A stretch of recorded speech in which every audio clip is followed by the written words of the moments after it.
皆さんこんにちは、みさとです。ここは敦賀駅です。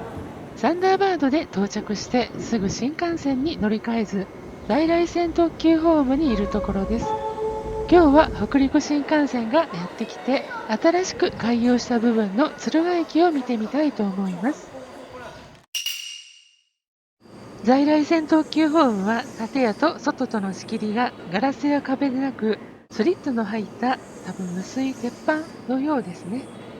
こういうスリットなら冬の雪をある程度防げるでしょうし、外の景色も見えて外光を取り入れて通気性もあります。波状のスリット鉄板を何百枚もの設置は手間もかかるでしょうけど、なかなか手の込んだことをされているなと思いました。サンダーバードや白鷺が発着する特急乗り場は31番から34番乗り場となっています。ホームから一つ上の改札階へはエスカレーターが2基、この階段が1つ、エレベーターも1つありました。階段を上がると左に JR の普通列車、小浜線とハピライン福井への連絡通路がありました。エスカレーターの先に動く歩道が見えています。この通路から下を見ると在来線のレールが引かれた留置線と隣の建物は車両の検査施設でしょうか。JR 西日本の在来線特急車両の運転末端区間になりますし、こういう施設も必要なのでしょうね。さて、新幹線に乗り換えるには新幹線乗り換え改札を通りますが、私はサンダーバードの最後尾車両に乗っていたので、一番長い距離を歩くことになります。乗り換え改札まで最長100メートル、水平距離です。かといって、サンダーバードの前の方に乗ってしまっても、降りたホームの前寄りにはエスカレーターや階段はないので、後ろに戻る形になります。前半分の上の階は新幹線の改札内になるので、上には上がれないと。サンダーバードの編成の真ん中あたりに乗った方が、敦賀乗り換えで歩く距離は比較的短く済みそうな気がします。通路にはセブンイレブンもあって、ここでお弁当やお土産も売っていました。ちなみに乗り換え通路は案内的には左側通行になっています。新幹線を降りたお客様は、この幅広い通路の左側の床にあるオレンジが白鷺、ブルーがサンダーバードの誘導に従って歩いていく。ここに見えているエレベーターの裏側にある通路の反対側半分が在来線から新幹線へ向かうお客様の通路。一度に大勢の乗客が動くので、高速防止も兼ねて動線を分けているようです。東口である山並口の改札を出てみました。ここから外へエスカレーターに乗って降ります。下に降りてホーム階を見るとこんな感じです。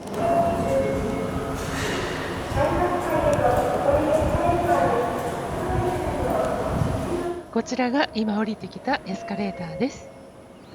そして白く大きな新幹線駅舎。まだらっぽい模様があるのは敦賀湾のさざ波をイメージしているそうです。東口駅前に流れるのは木の芽川。木の芽峠というと北陸新幹線の新北陸トンネル、旧北陸本線、ハピライン福井線の北陸トンネルの上にある峠なので、そのあたりが源流のようです。さて、北陸新幹線敦賀駅の駅舎は従来の敦賀駅の裏手に作られたわけですが、ここにはもともと何があったかと言いますと、敦賀第一機関区があったところでした。第一があるということは第二もあって、第二は現在の金沢総合車両所敦賀支所、駅の南側にある車両基地です。交流電化が始まった頃に電気機関車専門の機関区となったのが第二機関区で、第一機関区は蒸気機関車とディーゼル機関車が配属された機関区でした。北陸トンネルが開通前の北陸本線は、水津越えと呼ばれる峠越えの難所があり、補助機関車をつないでも北陸トンネル使用時よりも1時間以上余計にかかっていました。北陸本線という大動脈の補給の基地として機能していた第一機関区。その跡地に新幹線の敦賀駅は作られています。線稽古があった場所は木の目川対岸の工場らしい建物のうち、屋根の真ん中からダクトが出ている建物、こちらですね。この建物を目印にします。この動画ですと、この建物です。最新の航空写真ですと、屋根の真ん中からダクトが出ている建物はこれですので、これの木の目川の対岸は、駅前ロータリーの戻りが合流しているあたりになります。ということは、駅前ロータリーの前後が線形湖で、電車台は駅舎の下付近のようです。地図を正確に合わしきれていないので、はっきりとは言いにくいですけどね。駅前緑地帯のベンチが半円を描くようになっているのは、線形湖をイメージしてのことでしょうか。偶然かもしれませんが。そんな風に思いつつ、敦賀駅山並口を後にして、再びエスカレーターに乗りました。ちなみに直接新幹線改札内に入れる改札口はなくて、一旦在来線改札を抜けてから新幹線乗り換え改札口を通る形になります。しかし乗り換え改札の自動改札機の数多いですね。乗り換え改札を抜けてエスカレーターで新幹線ホームに上がります。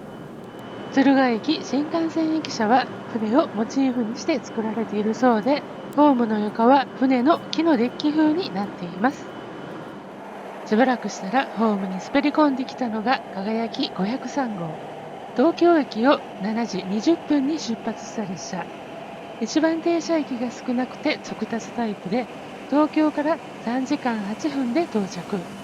ちなみに東京から敦賀という視点で考えると、東海道新幹線と特急しらさぎ利用の方が時間も若干早く、お値段も安くなっています。